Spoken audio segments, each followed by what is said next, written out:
Hi, everybody, and welcome back to the Ljubljana Talks show at IMEX 2023 in Frankfurt. This is the grand finale of our talks, and I have a special guest here, Pigalle Tavakoli. She comes from London with a very interesting background. But let me start this conversation with a short question.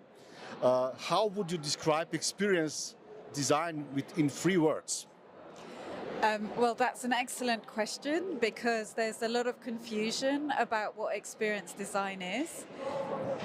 And it's equally a challenge to capture an explanation in 3 words. So I'll do my best. Okay. So the first word I like to focus on is experience. So when normally we're designing events, products, or services, we're very focused on designing those aspects. However, in experience design, we design not only the event, product, and service, but we also design the interaction, the experience you have from those items, those elements. So we're actually interested in the whole journey that the customer or audience makes and the experience that they get from those products, events, services. So that leads me to my second word, which is internal. So normally with those products and services, they're all on the outside, they're on the external side of the audience. And what we're doing is by designing an experience, we're trying to reach the internal world of the audience. Because once we reach the internal world, then they will have internal changes within them. Hello. Hi. Lovely to meet you. Jan, hi, nice Hi, to meet Jan. you. I Lovely resolved to my meet you. microphone situation, so there we go. Welcome to the Talks. I'll just keep on going. We just opened the first question, yeah. I will repeat this. How to describe experience design if you can use only 3 words. And it's a really interesting intro. So maybe, no, you will not repeat. Just go on. Jan will jump into the conversation. Okay. With experience design, what we're interested in is not just designing those elements on the external world, but we're actually using them as the tools to reach the internal world of the audience. Because what we're trying to affect is 3 types of changes. So we can change the way the audience feels, the way they think, and the way they behave. So we're not just designing the external, we're actually designing to reach the internal. And then my third word would be transformation. So once we've designed an experience that creates these internal changes, the long-term impact is that people will be changed forever. Now that can be a small transformation, that can be a large transformation, but they essentially should be changed from the moment they've experienced those external elements long after that interaction has finished. So for me, that would be how I would describe experience design, which is a challenge in 3 words. But it's beautiful. I love it, and it really says everything about what we discussed today for almost whole day. Even the last talk was about that, actually. It was a little bit more straightforward in a way that there was a colleague of us, who is doing these rock things, but it was exactly the same. How to change this internal behavior of participants. It really is about, making a difference and making a different kind of an experience so that it's memorable, because only then it actually achieves the desired goal. Well, actually, my talk tomorrow is about the art and science of designing emotions. And I unpack the way the brain processes emotions. And it takes place in the amygdala part of our brain, which sits right next to the hippocampus. And the hippocampus is where memories are formed. So there is this symbiotic relationship between memories and emotions. So once we can understand how they work, and I also go into the neuroscience of consciousness, which then gives us that extra layer to understanding emotions. So we can then move to designing emotions not just intuitively, but actually very intentionally. So when I design experiences, I completely plan which emotions, what type of emotional journey do I want to take the audience on. And then I've created methods and tools to be able to specifically design for that. But the reason I can do that is having understood the science behind it. And then the science behind it I understand because I worked 15 years with scientists. And I'm a specialist in bringing artists and scientists together. So as a producer, I first learned by observing my audiences and seeing these incredible emotions that they were expressing on their face. And then they were telling me that their lives were changed forever. And so I went on a journey to find out, well, how is it that I do what I do? And how can I translate that into something that others can use so they can achieve the same impact as well? Well, one thing comes to my mind is nostalgia, you know, where is stored in the brains, a nostalgia feeling, you know. We try to create nostalgia quite oftenly with events, you know. What is your opinion about it? Or this is totally wrong what I'm saying now? Oh, there's no wrong and right in anything.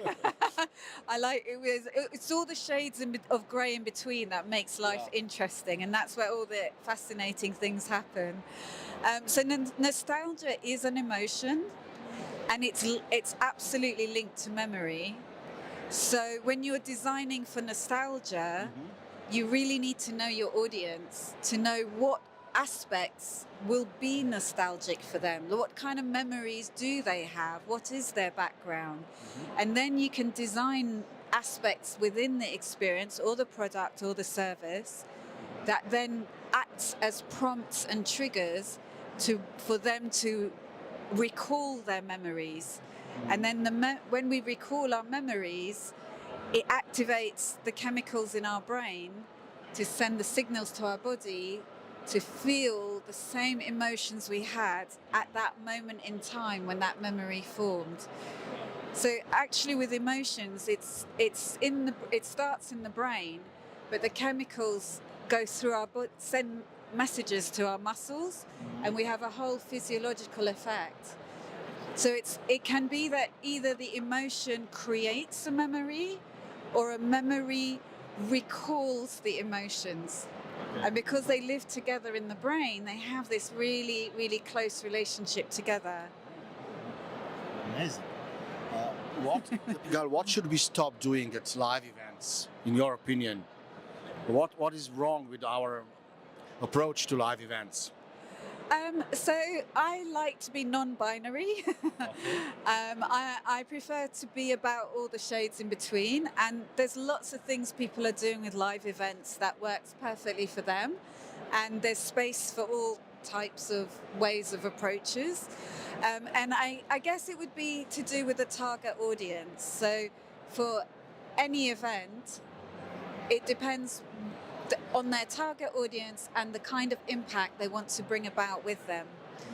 So certain audiences may have a need to experience things that are more cutting edge or that provide more insights for them or activate their imagination or stimulate thought provocations, or they're looking for meaning or purpose. So those kind of values, that's where experience design will become valuable. Or it could be something where it's a sales event and they're looking to get audience retention and they're looking to get deeper engagement. And that's where experience design will come in and help them as well. So we've been talking about meetings architecture for a long time in the industry. How do you see, I mean, you know, there's so many elements that one can actually bring into the mixture. You know, it can be the sound, it can be the smell, it can be the layout. Is there a combination, or is there a format that you think actually works really, really well, or a format that would surprise you how well it actually works?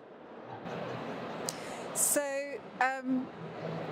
this is, yeah, absolutely. And actually, I love the word that you mentioned, tool. So all those external elements that you described are a whole range of tools in our wonderful toolkit as experienced designers, and we could use any or none of them. So what matters is our intention. What matters is to first work out what are the aims of the experience, what is the impact, internal changes, long-term transformation that we want to achieve. And once we have those, we have a strategy through which to ideate and formulate which platforms, which tools, which technology, because then we are informed which one is most powerful to achieve the aims and impact that we want. So with experience design, the design process starts the other way around. So rather than thinking about the ideas, I take people a few steps before that, and once we work out the aim, strategy and the audience impact we want, then the ideation becomes much easier. And I like to describe it like a bow and arrow. So normally you design and then you cross your fingers, and through intuition you hope that your arrow randomly shooting into the forest is going to reach the tree that you want. However, if you take the time to research your audience, psychographics, their deeper motivations, then you're pulling your arrow back and you're loading it with as much targeted information as you can. So by the time you release it, it's much more likely to go directly into the hearts and minds of your audience and achieve a greater success. So do you get, when you're working with, let's say, an event organizer, would event organizer have sufficient knowledge about their audience? Usually no. There is a big disconnect between what people think they know about their audience and the reality of what their audience actually needs and wants. And so I often work with them with a very handy tool to, it's like there's a gap between them, and there is a tool to bridge that gap and unite them in a shared common interest. Because the other thing is there's the stakeholders, the funders, the clients. So it's about actually finding out the real needs and desires and motivations, and then finding the central thing that unites all of them. And I call that the central narrative. And once you have that central narrative, you have a basis from which to design the experience, which will reach all of them equally. But how, in case that the conference organizer does not have the right idea, right? How do you test the hypothesis about the audience, and how would you get the information if perhaps the organizer doesn't have it? So there are a range of methods to carry out audience research, and no one is in an ideal situation. Everyone has time pressure, resource pressure, financial pressure, targets, KPIs, ROIs, eyes coming out of our eyeballs. So I understand that, and I come from an event production background, 15 years as a producer, so I completely understand all the pressures. And I think that's really helpful because I understand the situation they're in. So what I can do is guide them through a range of methods to capture audience research, and then work with them on what's realistic, what can they realistically do right here, right now, to help elevate what they're doing within the scale that they can manage. And I also believe in small wins. So I think, rather than sort of upending everything the way somebody might be working, what they need is some small tools, some small methods that they can get some small improvements. And once they've seen sign of success, then they become more confident and encouraged to think, well, next time I'd like to try another method that might need a bit more time, but I know that it will bring better results. What you're doing, right? It depends on, some people want to scale from A to F straight away, but most people can't, and it's not possible. And so I don't want them to feel that they can't go down this path. And I also believe in getting results and measuring results. And so I feel like once people have tried a few things, they come back to me and they're like, oh my God, it totally worked. We want more. And so I want to help hold people's hand so that they're then empowered to carry on and take the steps themselves. I mean, it sounds very abstract the way that I say it, but it's because also with what I do, a lot of people think, oh, it's very airy-fairy, it's very creative, it's all about ideation and fanciful things, but actually it's very rooted in being strategic, constructive, practical, applicable. That's brilliant because it's science-based, right? Yes, it's science-based, but even before that, it's practical-based, because I was a producer and then I was working with scientists. And so I like to say that I walked the walk before I talk the talk. And I think that's really important because sometimes people are just, in the world of academia as a researcher, sometimes people are mainly hands-on being a producer and don't have time to reflect on what they're doing. And I've had the fortune to be both a producer, a teacher, a trainer, and working with scientists. So I've been in a unique position to draw on all of these to then formulate insights that can be tried and tested. So it's been a journey. It's been 15 years, so it didn't happen yesterday. Yeah, but how actually you recognize a boring event, and what do you suggest to such an organizer? If you are in the middle of a boring event, what would you say to somebody who is organizing that? How to approach such a person who is 100% sure that this is the best what he can deliver or organize? Yeah. So I would say, from my perspective, it's also about know your clients. So if somebody doesn't feel they need me, then they don't need me. If they perceive that everything is fine and their balance sheet is balancing, then they don't need me. But if their balance sheet is getting lower and lower and attendance is falling off, then at some point they might feel, okay, we need to examine this further. And at that point, I'm happy to take them on a journey to look deeper at what is going on. Why are these numbers falling? Where is it you want the numbers to increase? What is the audience you're trying to engage? And then take them on a journey of understanding where that loss of customer base has come from. How is the current trends, the landscape, demands, needs changing? And then what have they uniquely got that they can then expand and develop further to recapture and reposition themselves and move forward. But it's a conversation.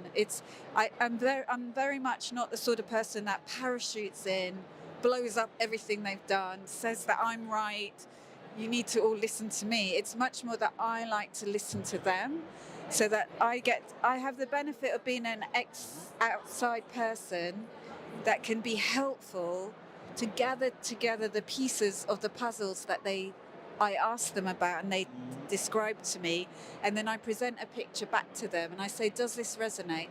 Does this feel right? And together in a conversation we collaborate, and then I can start to identify the gaps and then provide the training that's directly relevant to fill those gaps and fulfill the needs and targets that they are looking for. Who would be your typical clients, if there is a typical client? To be honest, it can be anyone, because for me, it doesn't matter the event, product or service, because what I'm doing is bringing in a mindset, an approach, a way of thinking that's then backed up with methods and a process. And you can apply it to somebody selling a wonderful apple, someone selling technology with the microphones, someone building venues, architects.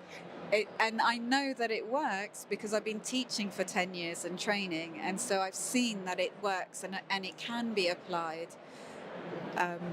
So yeah. So no typical client, actually. Actually, no. I'm pretty sure that there's going to be people watching this and saying, can I actually apply this to my event or to my company or to my product, That's why I'm asking, because sometimes certain solutions are more applicable to certain populations or certain projects. So this is a great question, and it really feeds into how another thing I like to describe experience design. as an approach and a way of thinking. And once you click into that, every design discipline, you can apply it across the board.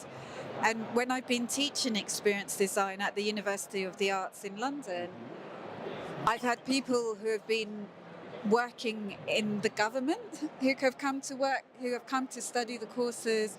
I've had architects, interior designers, I've had product designers, brand managers, communications managers. I mean, also artists, curators. I mean, anyone and everyone. In the beginning, we had UX designers because people often think it's UX. And I explain it's actually a bit more than that. UX comes in afterwards. And then they all go away really delighted because they can all apply it to exactly their field of work. And that's the thing, because of being a producer, I'm really passionate that everything is applicable and it can cope with the realities of the pressures of all of our jobs I as mean, well. you haven't infected. I've been infected by the passion. I can feel it. Like you're really. You're doing something that you can see makes a difference, and this is beautiful to see because we work in an industry that is so driven by passion and trust, and basically this kind of additional tools can help us be a better industry. And I think the key thing here as well is I'm trying to empower others with the methods and tools that they can then go on to shape and use in their own way, so they become their own experience designers. It's a big enough world for everybody to manifest it in their own unique way, and that's what makes the field so interesting, so diverse, and that's how innovation comes, from multiple perspectives, multiple ways of working, and it becomes this virtuous, enriching cycle that continues as this loop. And so I'm just happy to play a part in seeding this. And the great thing, I mean, the thing that I love about teaching for the last 10 years is I've seen the cohorts go on to all their different parts of the world and seen them go up the ladder and the influence they've then had in their departments, in their countries, in their cities. I mean, they've all gone on to amazing, amazing things. I'm in touch with many of them. I follow them. And then when I get to travel, I get to meet them all in their countries as well. So, yeah. So empowering people to do it themselves is very important to me as well. Well, we are coming close to the end of this talk, but of course Pigalle will come to Slovenia soon. She's our guest at Conventa Cross Hour conference, which will take place at the end of August. So we are looking forward for this bigger discussion with you in Ljubljana, and perhaps some applications already. That would be interesting to get. Already some taste of what you're talking about. I would feel very excited about it. Yeah. Thank you. But usually we finish with actually short questions to you. So Jan, what is your first question? I'll try and give you short answers. As you can see, I love to talk. But it's very easy. Sea or the mountains?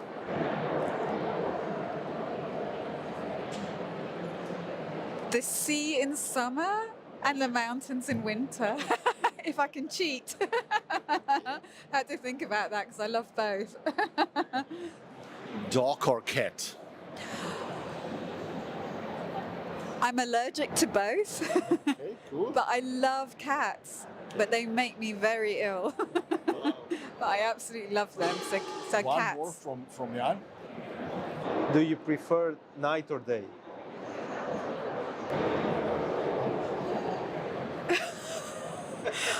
I'm very philosophical about the meaning of night and day.